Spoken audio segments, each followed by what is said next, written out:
Hello, everyone, and welcome to our new episode of the Expat Career and Lifestyle podcast.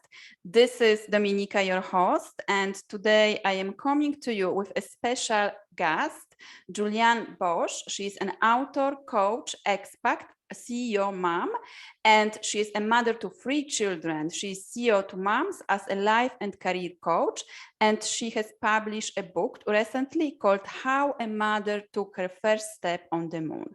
And today with Julianne, we are going to speak about how to manage being a CEO mom and an expat wife. So hello, Julianne. Thank you very much for being with us today.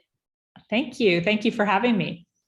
You're welcome. You're welcome. So I am very excited to have you and very curious about your own story. So could you please tell us more about how your international journey started, your expat journey started? So tell us more, a little bit more about you.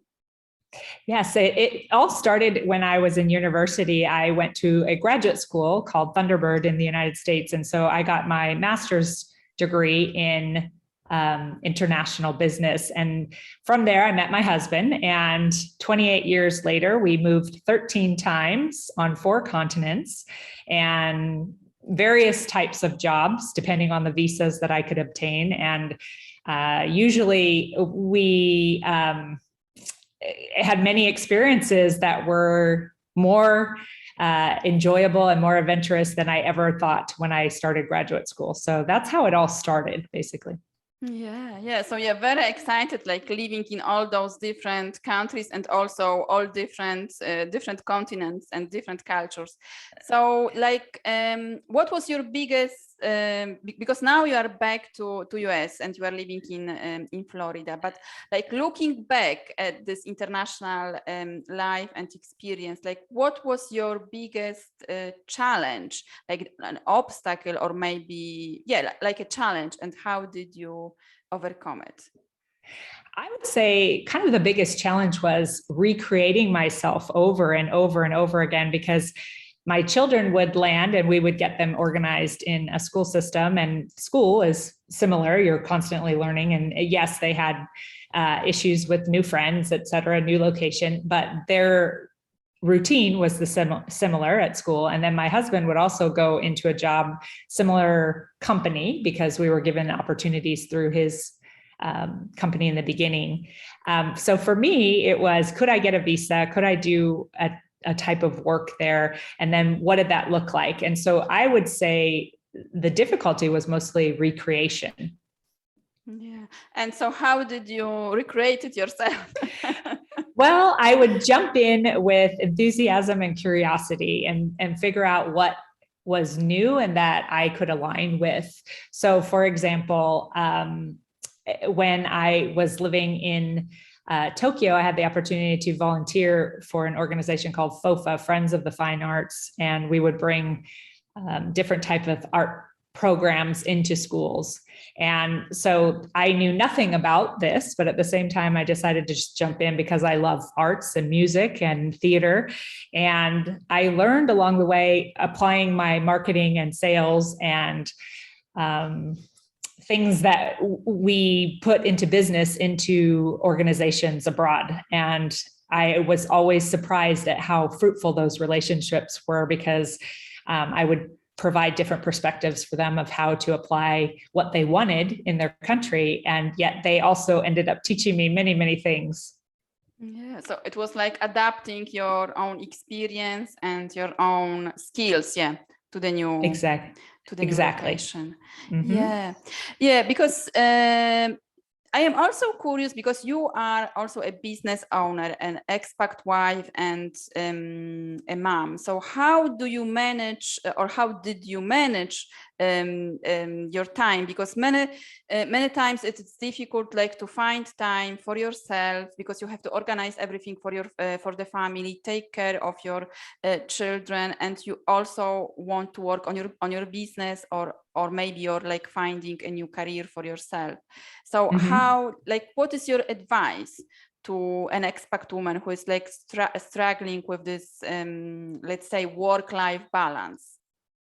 Well, first I would say, be kind to yourself. You need to realize it's you can control the uncontrollable in so many ways, but sometimes you just can't. So you need to laugh and enjoy the process. So what I would do is I would schedule that private time for myself. I would schedule time for new friendships. I would schedule when I needed to get moving things done, when I would concentrate on my children activities. I was very intentional with my activities in the day. I wouldn't let the day just happen to me. I'd say, okay, this is the time that I need to pop out and get to the grocery store or get what I'm going to do for dinner. And then depending on the country I was in, you had a network of friends that could possibly help you, and we would tag team. So one idea that we created, one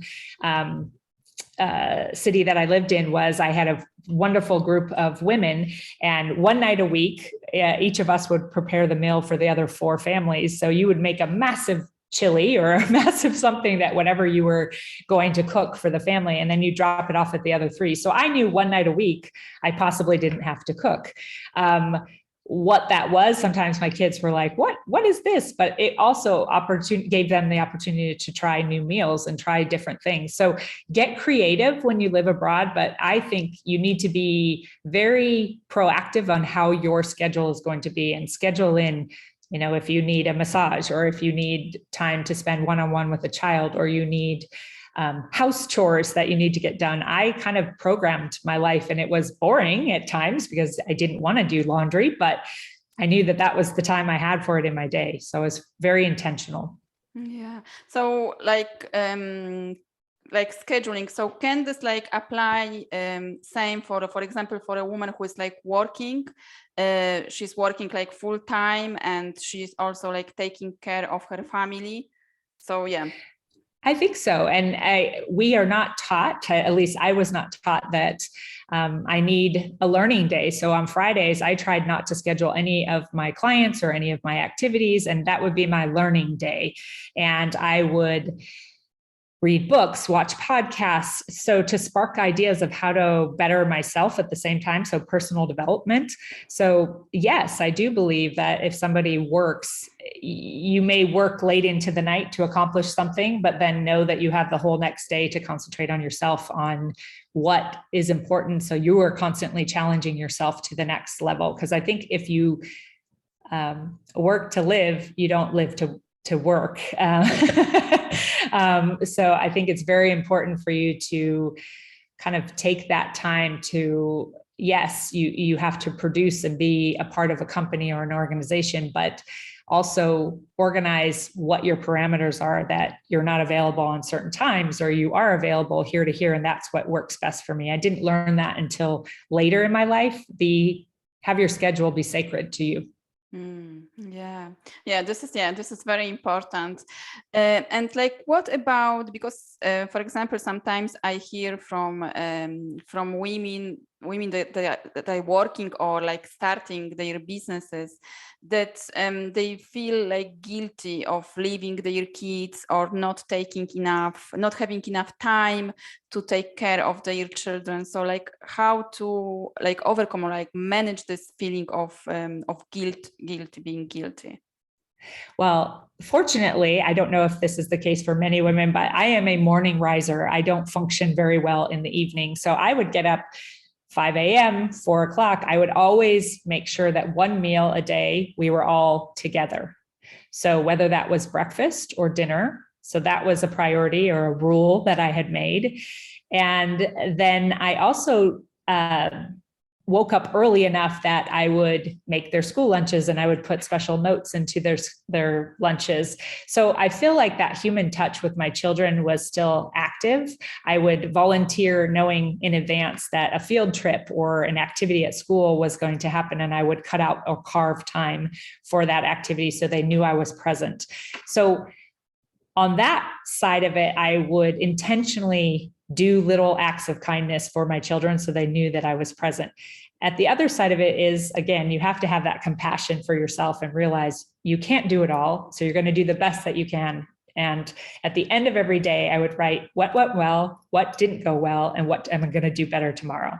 And if I kept that routine in my journaling, it really served me the next day to be more effective on giving that extra hug or kiss or cuddle. So I didn't feel guilty because I knew that my kids knew how much they meant to me, but they also respected that I had a job or I had an activity that was important to me. And I see that now with my children as they are adults, they have a really good work-life balance. And again, it's important that you need to make and establish that early in the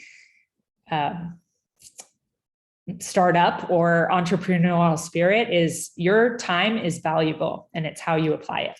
Yeah. I like leaving this small notes, showing that you are caring and like that you want to be like in connection with your children, even if you don't have the time, and like having also compassion of yourself. This is important. So you have recently published your book, How a Mother Took Her Step on the Moon, her first step on the moon. So like, what prompted you to write your book, and like, could you please tell us a little bit more exactly? Sure. I was turning 50 and I had hit kind of a slump of my own personal growth. I wasn't pushing myself out of the boundaries, and I was thinking of 50 and beyond as getting old. And I said, how about if I flip that and I give a gift to my children instead of getting gifts on my 50th birthday. And in about 2 months, I took all the little scratch notes of memories and I said to myself, I would love to put something into the Library of Congress here in the United States that is forever. And books are something that I champion, and I'm a good reader and I take knowledge from them.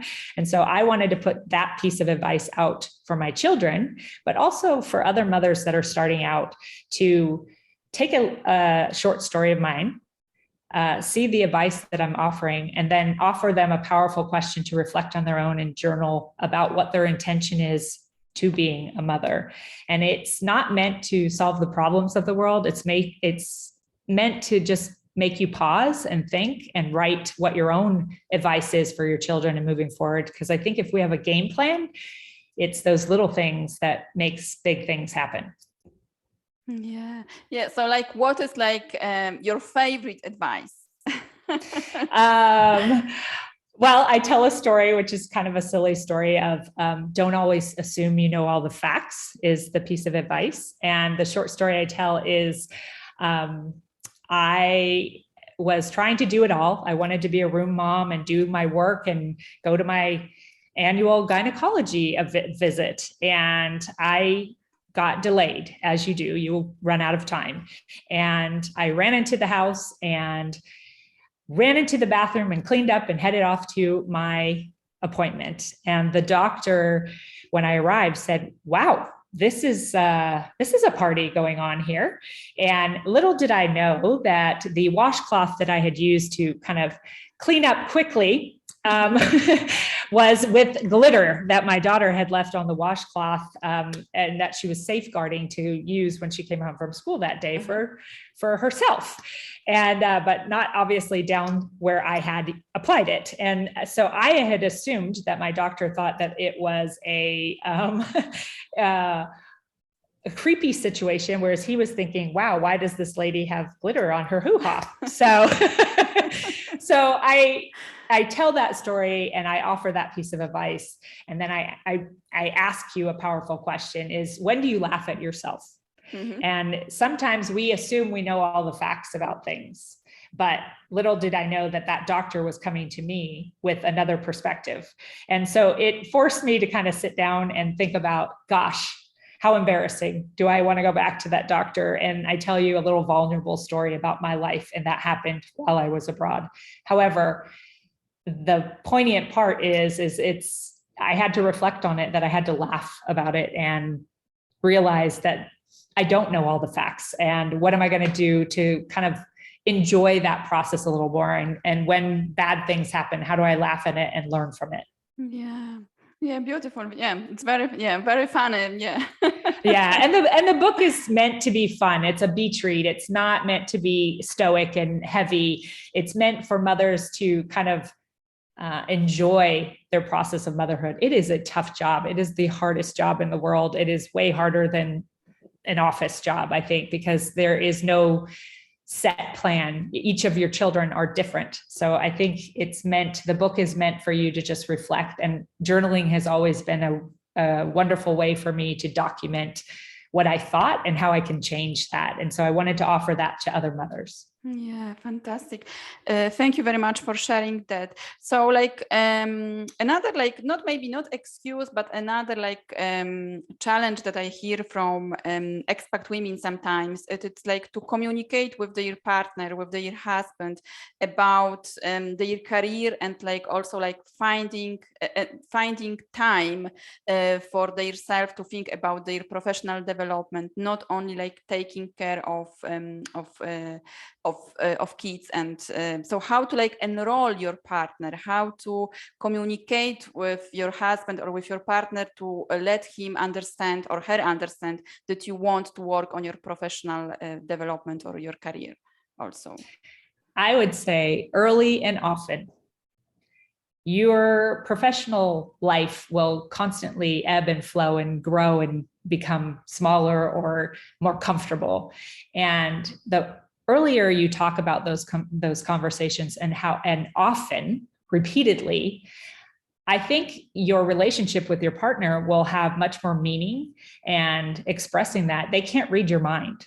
So unless you force the topic sometimes, because sometimes it's not a comfortable conversation. Mm-hmm. We think they think something. But I think that way, as you grow and as you change, it gives you the opportunity to kind of go down different paths that maybe you wouldn't. So my husband and I had a early and often brainstorming. And I mean, to the point where we even bought one of those big white write boards of, what are our values? What are our beliefs? Where are we going? And I had my own board meetings with my husband, because that's where you need to focus your energies on assisting each other and not losing that connection with them, because you don't want to go one way and he goes the other way. If you guys have a joint plan and you're early and often talking about it, I think it's someone holding your hand to help you grow bigger than you even thought. Yeah. So it's important like to have those meetings and those conversations often. Yeah. And also like at the beginning. Yeah. So like what was, or is it like your best memory from living like this international lifestyle, something that you remember, like your best memory from I often reflect of how I have been given more gifts than than I have taken into a country. And I think the moment that it just hit me with impact was in Japan. There's a sign of respect of bowing. Even when you're leaving the airport, the gentleman that's waving the airplane out of the back runway is bowing to you. And as we were leaving a company and moving from Japan to our next location, the whole staff came out, and we were getting in our little minivan to the airport, and every single one of those staff members bowed in respect. And it just humbles me that every culture has such a beautiful reflection of that respect and how they portray it, and how you learn when you're there, and the gifts that they give you. So I think when I reflect back on everywhere that we've lived, it's those little signals like the bow or a kiss on both cheeks when you're in Italy or Spain, those little gifts of culture will stay with you forever. So when I do meet a Japanese person and they do bow to me, mm-hmm. it just brings back this warmth of what that country gave me as a gift in that gesture. Yeah, beautiful. So like, what are your plans for the future, and other books, or like what your projects? Currently, I am a life and career coach. So I have varied clients in executive fields, young and seasoned, and I assist them with pivoting their life towards better fulfillment. And what that means for them and how they set up their goals. And so I've been doing that my whole life. So it's been very I would say a new chapter of my life that has, again, given me more gifts with gestures, because I have clients all over the world, and they're very, it's kept me exploring. Even though I'm here back in the United States, it's kept me an expat coach, because I'm able to have clients all over the world. And I am in the process of writing book 2. So I wrote How a Mother Took Her First Step on the Moon. And now book 2 is How She Took Her First Step on the Moon. And I interviewed expat women all over the world and got their short story, their piece of advice, and their powerful question to prompt a global perspective, because I do think the world is heading towards more citizens of the world instead of where you're at. So I hope that motherhood and parenthood will be, enjoy this second book that we're writing, and hopefully out by the holidays. So. Yeah, fantastic. So how people can connect with you and find like more information about you and your book? Yes, I have a webpage. It's my name, www.julianneBosch.com. Or you can buy the book, since it's all over the world. You can get it on Amazon. And again, just Google in my name and my books will pop up. And my practice is usually I'm on LinkedIn, and that's how I start conversations because of the professional world of LinkedIn. So if you Google my name again, or put my name in the LinkedIn search profile, you will find me. Great. Yeah, I will put the link to the website with the show notes, so you can go and check more information about Julianne. So any other like last piece of advice about work-life balance, finding your purpose, your passion, or like reinventing yourself? Any last piece of advice? I would say for women mostly is be kind to yourself and be curious, because with that kindness and compassion and that curiosity, we keep changing, and women keep changing, because what I did in my 20s is definitely not what I'm doing now in my 50s. However, I needed those careers in my 20s, my 30s, my 40s to get to where I am right now. So be curious, keep treating it as an expat adventure, and I think it will serve you well. So that's my advice. Thank you very much. Thank you very much for that and for being with us today. So thank you very much for listening. Thank you very much for watching, if you are watching the video. So please tell us, what are your learning points from this experience? What are your challenges when it comes to work-life balance as an expat or international living abroad? Leave us a comment, and I will be back with another fantastic episode. Thank you very much, Julianne. Thank you for having me. You're welcome.